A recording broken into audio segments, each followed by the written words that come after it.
महर्षि वेद व्यास ने 18 पुराणों का संकलन किया।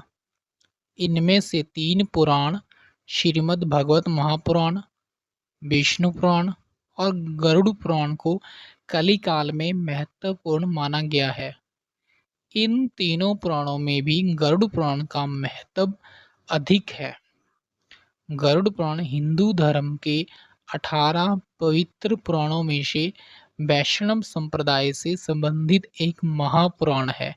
ये पुराण सनातन हिंदू धर्म में मृत्यु के बाद शांति प्रदान करने वाला माना जाता है।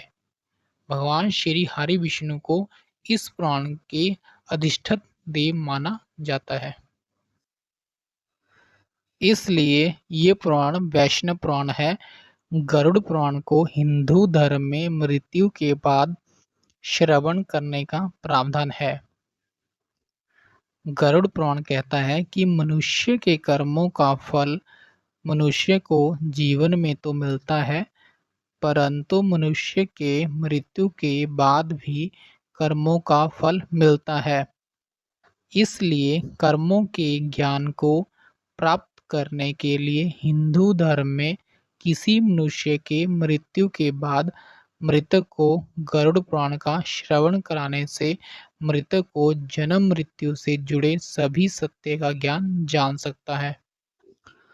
गरुड़ पुराण में 19,000 श्लोक हैं, परंतु वर्तमान समय में पांडुलिपियों में कुल 8,000 श्लोक ही उपलब्ध हैं। इस पुराण को पूर्व खंड और उत्तरखंड 2 भागों में विभाजित किया जाता है। पूर्व खंड में 229 अध्याय हैं। उत्तरखंड में अध्यायों की संख्या 34 से लेकर 49 तक मिलती है। पूर्व खंड को आचार खंड भी कहते हैं। उत्तरखंड को प्रेत खंड या प्रेत कल्प भी कहा जाता है।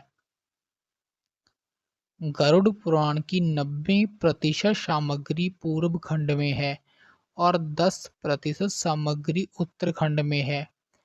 गरुड़ पुराण के पूर्व खंड में विविध विषयों का समावेश किया गया है।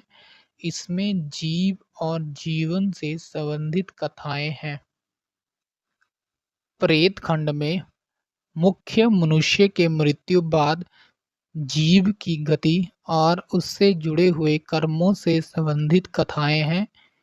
गरुड़ पुराण वैसा नहीं है जैसा पुराण के लिए भारतीय साहित्य में कहा गया है। इस पुराण में वर्जित कथाएं भगवान विष्णु ने अपने वाहन गरुड़ को सुनाई थी, फिर गरुड़ जी ने महर्षि कश्यप को सुनाई थी।